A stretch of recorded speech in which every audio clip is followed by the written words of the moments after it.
Hey everybody, dispatch from Knoxville. I just finished paying the land. Well, I finished it last Thursday. I somehow got a coffee stain there. I'm gonna have to answer for that. Closed the book. I borrowed this book from my friend Ben. I borrowed the first Joe Sacco book I ever read also from Ben. I borrowed Palestine and read that on a Greyhound from Chicago to Knoxville back in 2018. And that was an extremely pleasant experience. And I kind of figured out that even though other cartoonists may be inspiring in their own ways, Joe Sacco may be the one that makes me want to actually draw the most. And I would love to see what it would look like if Joe Sacco tried to draw something quickly like sometimes Chris Ware does in his journals and stuff. So I read this in a hardcover that was not the easiest to like open up, you know, it was a little bit stiff there, but you can already see this is an amazing book. If you like comics or books at all, you should just go ahead and buy this book. Really, you can't go wrong with any Joe Sacco book, I think. Joe Sacco is one of my absolute favorites. I feel like in scope, he equals some like insanely scope-ishous people like Herman Melville. Every section has these titles here. They're kind of understated. And then these sections are grouped into, or these chapters are grouped into larger sections that are numbered. I like these panels where everything is white and snowy. One of my favorite pages has two panels. One that has this first bit of conversation that takes place in this one sort of plot of the land. And then there's this kind of free land in the middle where there's another bit of dialogue. And then there's one more piece of plotted land, which is tellingly where the airplane shows up. I saw an interview with Joe Sacco where he explains that this book, or the stories in this book, tumble out naturally. It's not like he tries to get people to talk about a certain thing that he thinks will be sensational or something. He kind of asks them about things generally, I think, or I really don't know how he interviews. And then topics like a couple of examples, but there are many more, are residential schools and alcoholism. Like those things tumble out kind of naturally from people, and then he follows those with the book. I love this scene where they're replacing the pieces of a trap after they've pulled up a trap and got a catch that's actually a little bit less than they think it's gonna be. Really liking Joe Sacco's sweater in this. I also think that the side swiping of the concrete pillar in the start of the book is something that left a big impression on me.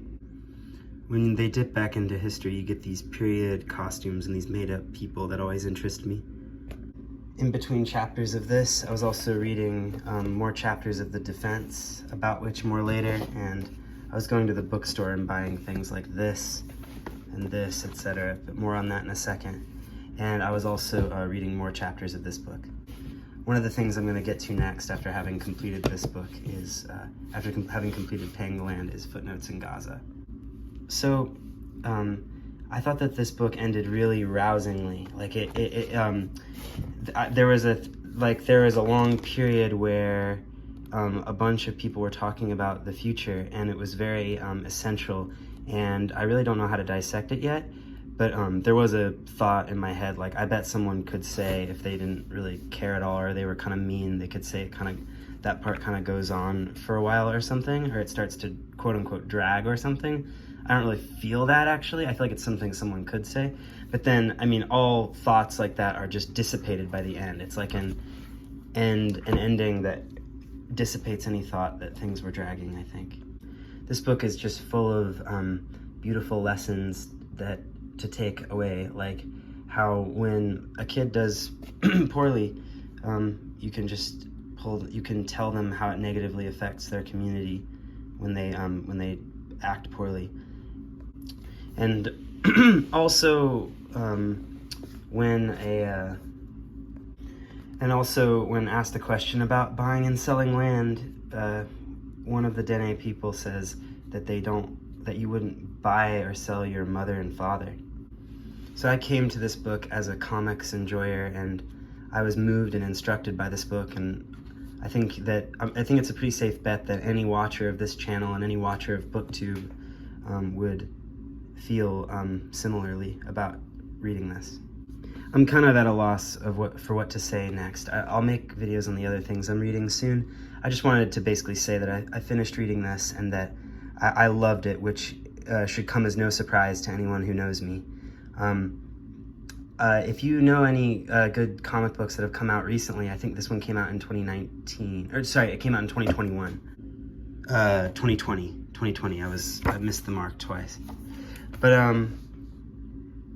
if you know of any other good comic books that have come out recently, please let me know and I'll read them. A lot of times while reading this book, I would think about the arc of a page from top to bottom.